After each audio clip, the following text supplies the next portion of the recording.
Untuk memahami proses produksi telur, mari kita lihat beberapa organ reproduksi wanita atau alat kelamin wanita. Ini adalah uterus atau rahim, tuba falopi, ovarium atau indung telur, vagina atau mulut rahim. Mari kita perbesar ovarium untuk melihat perkembangan telur. Kita bisa melihat dalam ovarium di sebelah kiri, gambar berwarna ungu adalah sel telur yang sedang berkembang. Semenjak dilahirkan, seluruh sel telur yang dimiliki wanita tersimpan di dalam ovarium dalam keadaan tak berkembang. Sebulan sekali, perintah hormonal dari otak memerintahkan ovarium untuk memproduksi folikel, di mana folikel yang dominan akan melepaskan sel telur dewasa untuk pembuahan. Lihat folikel yang berkembang dalam ovarium ini. Folikel adalah kumpulan sel yang mengelilingi telur dan menyuburkannya. Pada masa ini, selaput rongga rahim menebal untuk persiapan pertumbuhan sel telur yang telah dibuahi, untuk menjadi janin atau jabang bayi.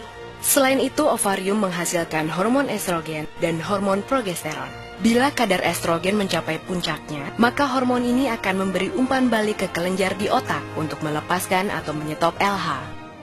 Untuk menyiapkan telur untuk pembuahan, FSH mulai membagi materi genetiknya. Ini tanda dimulainya siklus reproduksi. Folikel kemudian melepaskan hormon estrogen yang membuat lapisan uterus dapat menerima telur yang telah dibuahi. Dalam perjalanannya menuju uterus, ada dua hal yang dapat terjadi pada telur: dibuahi oleh sperma atau tidak. Jika terbuahi, biasanya terjadi di tuba falopi. Dari situ telur menuju uterus dan tertanam dalam dinding lapisan uterus untuk menyuburkan dirinya. Jika telur tidak dibuahi dalam waktu 24 jam setelah keluar dari ovarium, ia berhenti berkembang dan hancur sebelum mencapai uterus. Sebagai gantinya, uterus mengeluarkan lapisannya dalam bentuk menstruasi selama 4-5 hari. Siklus reproduksi. Siklus reproduksi berkisar antara 21 hingga 40 hari. Hanya sekitar 10 hingga 15% wanita yang memiliki siklus 28 hari. Menghitung siklus reproduksi dapat dilakukan dengan membuat catatan pada kalender. Dengan demikian, masa subur dapat diketahui. Hal ini sangat berguna untuk menentukan kapan masa subur dan ovulasi terjadi. Setiap bulan pada hari kelima siklus reproduksi, selaput rongga rahim mulai tumbuh dan menebal, sebagai persiapan terhadap kemungkinan terjadinya kehamilan. Pada sekitar hari ke-14, terjadi proses pelepasan telur dari ovarium atau ovulasi. Sel telur ini masuk ke dalam salah satu saluran falopi. Dan jika saat ini ada sperma yang masuk, maka terjadilah pembuahan. Jika terjadi pembuahan, sel telur yang telah dibuahi akan masuk ke rahim dan tumbuh menjadi janin. Pada sekitar hari ke-28, jika tidak terjadi pembuahan, lapisan rongga rahim meluruh dan terjadi siklus menstruasi berikutnya. Pembuahan.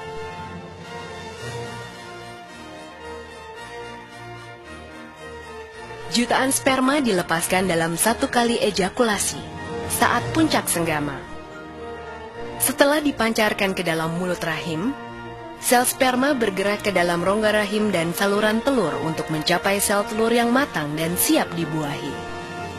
Dari jutaan sperma yang dipancarkan, hanya beberapa yang dapat bertahan hidup mencapai indung telur, dan hanya satu yang akan bertahan hidup mencapai indung telur. Sperma kemudian mempenetrasi dinding sel telur. Kemudian mengkombinasikan materi genetiknya dengan sel telur dalam proses yang disebut pembuahan. Kehamilan. 3 bulan pertama kehamilan terjadi selama 14 minggu dari 40 minggu masa kehamilan. Pada masa ini wanita mengalami berbagai perubahan emosi yang dikarenakan perubahan hormon pada tubuhnya. Dan pada saat ini pula sering terasa mual-mual pada pagi ataupun malam hari. Pada minggu pertama, hampir seluruh organ internal janin telah terbentuk. Janin mulai mengepal, bahkan sudah dapat sedikit bergerak. 3 bulan kedua, Minggu ke-15 sampai minggu ke-27 kehamilan, wanita mulai mengalami gejala sesak nafas. Pertumbuhan janin di perut mulai terlihat. Muncul kerut dikarenakan membesarnya kandungan. Pertumbuhan janin terjadi paling cepat di minggu ini.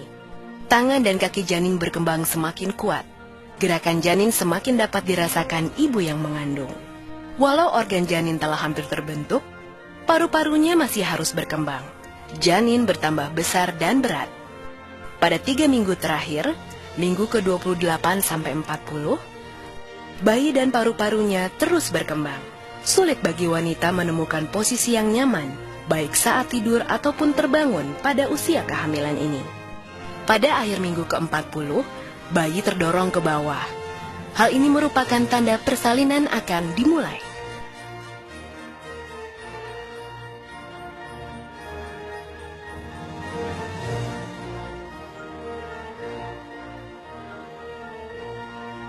Kelahiran.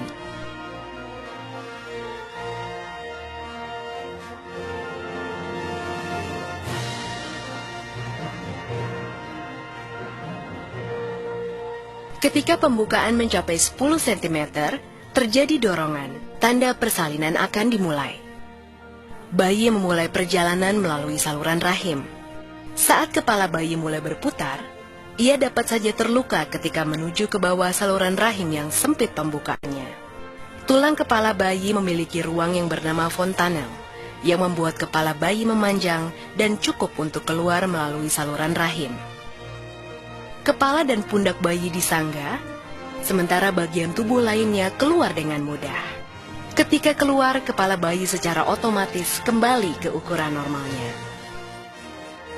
Keluarga bahagia yang telah melaksanakan program keluarga berencana ini nampak riang gembira. Penantian panjang selesai sudah. Berharap bayi mereka kelak kan menjadi